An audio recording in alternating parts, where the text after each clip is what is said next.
Hi guys, ako nga pala si Warren. Ngayon, i-showcase natin si Tengon na evolve sa anime Vanguards mga idol.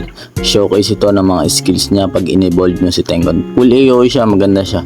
At maganda rin ang passive niya kung gusto nyo na siya sa infinite mga idol. Maganda rin siya sa pang infinite kung gusto nyo magpa-gems si Tengon. Ang lakas niya. Yan yung first skill niya mga idol. Second skill, third skill, ano lang, tanyo mamaya maganda yung skill niya, last skill niya, full AoE. Tapos yan yung passive niya, God of Lastness. Yan, sobrang ganda ng Tengon mga idol. Kaya ano, lalo't pag na-evolve ninyo mga idol, mapakaganda. Pinas forward ko 2 times yan.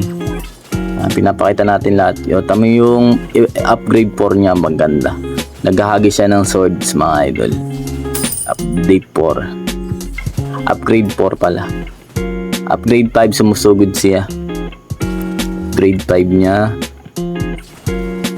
Yan. Pa-straight line ng upgrade 5 niya. Upgrade 6 isang paugod-sugod tapos may slash ng konti.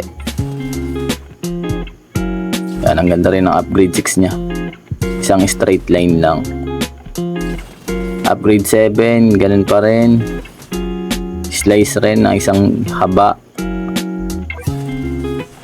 Upgrade 7 full AoE na.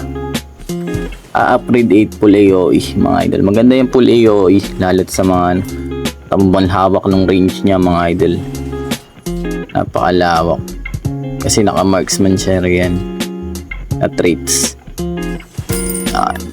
Pero malawak rin kung ima-marksman nyo siya. Tapos 12k damage mga idol. Showcase lang ito kay sa Tengon Anime Vanguards mga idol. Yan, full AoE, napakaganda niya. Upgrade 10 full AoE. Napakaganda mga idol. Full AoE kay Tengon. Yan, 13k damage niya pag level 50 tapos naka-evolve ba.